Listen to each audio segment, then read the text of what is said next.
Hello गुरु जी, मेरी ग्राम पंचायत मेरा गौरव है, मेरा अभिमान है, मेरी आन बान शान है। मेरी ग्राम पंचायत खाट का मेट प्यारा चोपड़ा।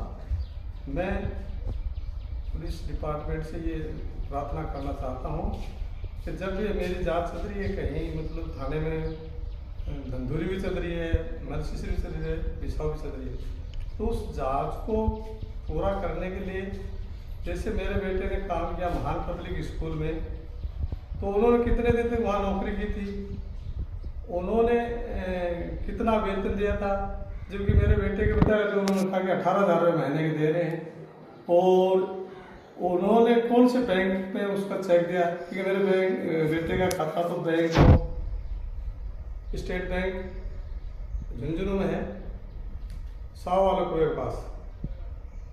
और फिर उसके बाद में वो BA B.Ed था इंग्लिश लिटरेचर से, और कंप्यूटर से डिप्लोमा भी किया हुआ था। इतना पढ़ा लिखा आदमी फिर नरेगा में काम करने के लिए आया 2020 में।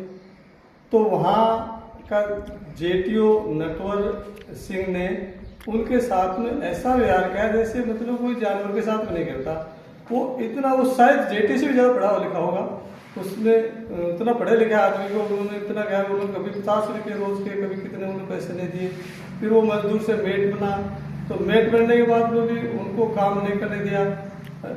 LDC राजकोर, जिन्होंने कहा कि मेरे बाप दादा की जागीर है, चाहे जिसको मैं स्टोर दूंगी, नहीं चाहे जिसको नहीं दूंगी। उसके बाद में उसका समर्थन किया था ग्राम से मनोज ने, तो उनको भी उन्होंने साथ में समर्थन किया। फर्जी आदमी को नाम लिख रहे थे, उनकी एक गैंग बनी हुई थी गाँव में, जो वो नहीं तो काम करती और नहीं करने देती। उन्हीं के खातों में ज़्यादा पैसे आते, उन्हीं के परिवार के पैसे ज़्यादा आते, और उसको पूरा समर्थन JTO नटवरलाल दे रहा था, वो फर्जी पैसे चढ़ा करके। और उसका सहयोग जांच में पूरा दे रहा था जिला परिषद का IN रामव्यास, जिन्होंने कहा कि मैं ऐसे लिख दूंगा कि आप चक्कर काट करेंगे। और उन्हें भी इसी का मैं कह रहा हूँ कि जांच के नाम से लोगों को परेशान किया जा रहा है, इसलिए जांच को सही ढंग से करे। पुलिस डिपार्टमेंट से मेरी निवेदन है ताकि मुझे न्याय मिल सके, और जो बेटे आत्महत्या तक पहुंच रहे वो दोबारा आत्महत्या तक न जाए, और उसकी जो जीवनी है उसको मतलब सही जांच की जाए। वहां से जांच को आगे बढ़ाने के लिए अब आती है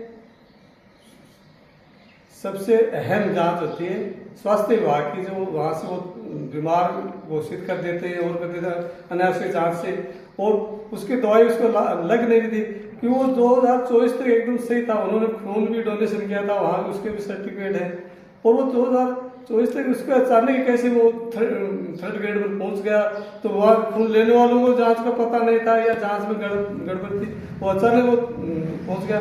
तो यहाँ उसके जो दोषी हैं उसको जांच को आगे बढ़ाओगे, तभी आगे बढ़ने के लिए PV हॉस्पिटल बीकानेर, यहाँ के महावीर हॉस्पिटल झुंझुनू और BDK हॉस्पिटल के जो डॉक्टर हैं उनको वहाँ इलाज के बाद तो उस तक जांच को भी पहुंचाना है, तब जाके पता चलेगी कि वास्तविकता क्या थी।